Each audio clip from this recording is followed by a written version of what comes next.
Hey y'all, it's Tonette. BJ and I are back with more answers to the questions our friends, family, and coworkers ask. Where y'all been? These are our experiences and our opinion. We hope you find it informative, inspiring, and even entertaining.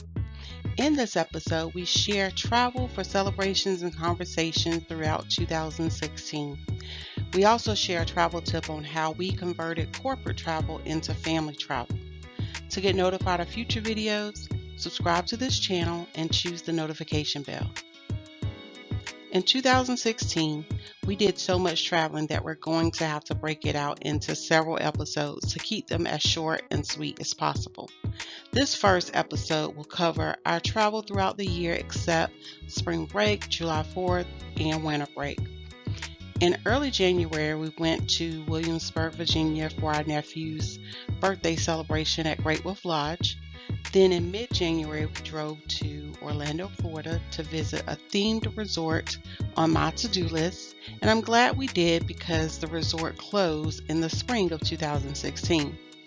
While we were in Orlando, I also took our girls to one of Disney's parks while the guys went to the movies.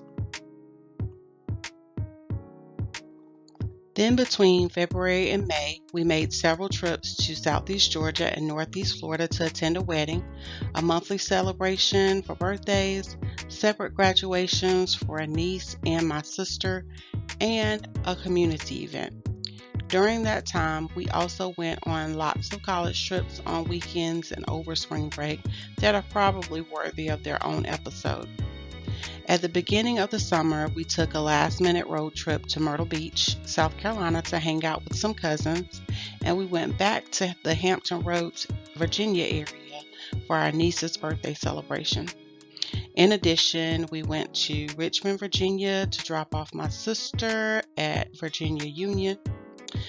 Towards the end of the summer, I had a business trip in Sulligent, Alabama for a week, and I was able to take the whole family with me on that road trip.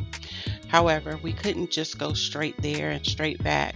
On our way to Alabama, we stopped in Atlanta, Georgia to go to some of the hot spots, visit some family, and try some great food. We even stopped in Birmingham, Alabama to see family who was in the area visiting, and we laughed until we cried at some of the crazy stories that were shared. Although I had business in Alabama, we chose to stay in Columbus, Mississippi because when I traveled there alone a year ago, a few coworkers told me there was more restaurant and hotel options in Columbus.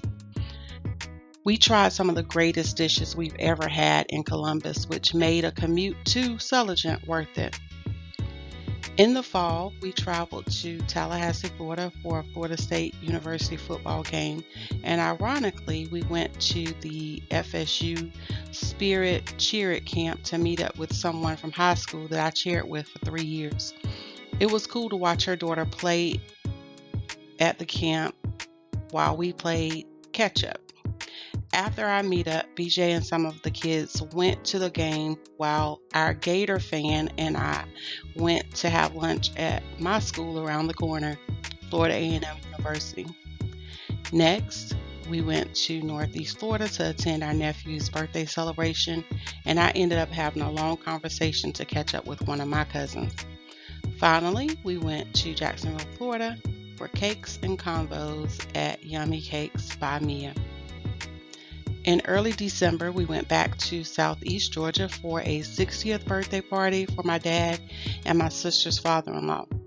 Then in mid-December, we took our last bus trip to New York City, and BJ's mom traveled from the Southeast Georgia area to ride along. Our kids were glad to take their first trip with their granny, and we actually stayed overnight in New York on this trip. We took the subway to Harlem. BJ met his childhood friend at the Starbucks and attempted to cover 20 years in 20 minutes, while a few of us walked up the street to Apollo. Then everyone met at Amy Ruth's for chicken and waffles. When we got back to the hotel, most of us took a nap. Although it was cold, my teen daughter and I went for a walk on the Brooklyn Bridge and took the subway to Times Square with some of my coworkers. BJ and our baby girl met us in Times Square to go to Junior's the M&M store, and to see the Christmas tree at Rockefeller Center. The next day, the snow caused us to leave early, and most of the people on the bus caught a bug that was going around, which caused it to be the last bus trip sponsored by our employer. Places we ate include Beasley's Chicken and Honey in Raleigh, North Carolina,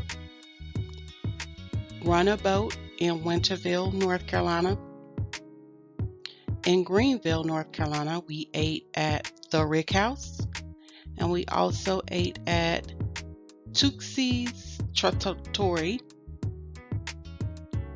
Giordano's in Kissimmee, Florida, and then in Atlanta, Georgia, we ate at Chicago Nancy's Pizza, Fox Brothers Barbecue, Daddy D's Barbecue Joint, Mary Mac's Tea Room, BurgerFi, and Sublime Donuts.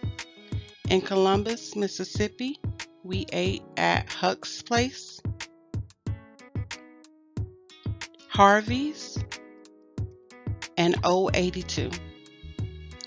New places we played include the Nickelodeon Studios in Orlando, Florida, Disney World's Magic Kingdom in Orlando, Florida, which was our baby girl's first trip to the Magic Kingdom or Disney.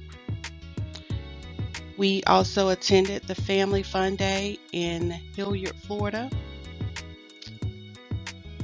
In Atlanta, Georgia, we purchased the City Pass, which included some great places, including the aquarium, the College Football Hall of Fame, the zoo, and a Coca-Cola experience.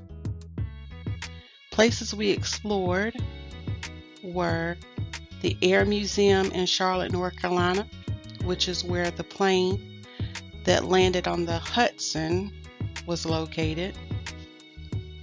In Atlanta, we explored CNN, the MLK Memorial, Lenox Mall, and Perimeter Mall. Our travel tip for this episode is about corporate travel. Have you ever heard that the answer is no if you don't ask? Well, that's true in corporate travel also. Most companies have a travel policy that you can read up on before asking for specific things, and I did. When I was preparing my travel plans to go to Alabama, we realized that it was during a time when the kids were still out of school for the summer. So we prepared an alternate plan that included driving with my family instead of flying. Then I presented the standard and alternate plans to my manager for approval. Our alternate plan with family was comparable to me traveling by myself because the cost to drive a rental or a personal car was cheaper or similar to the flight. Also, a hotel was already included, so it wasn't an additional cost to the company or my family. With transportation and a hotel covered during the time that I needed to be in Alabama, our family only had to pay for weekend expenses and food for everyone during the week except for me. After reviewing both plans, my manager had some follow-up questions, which I welcomed. Then the alternate plan was approved. So, whenever we have an opportunity to travel together on business trips, we ask management if it's okay, and most of the time it is. Well, it's time for me to take a break in answering where y'all been. If you enjoyed it, like it, and share it. To learn more about our family travels, consider subscribing to our channel. You can also get notified of new episodes by selecting the notification bell.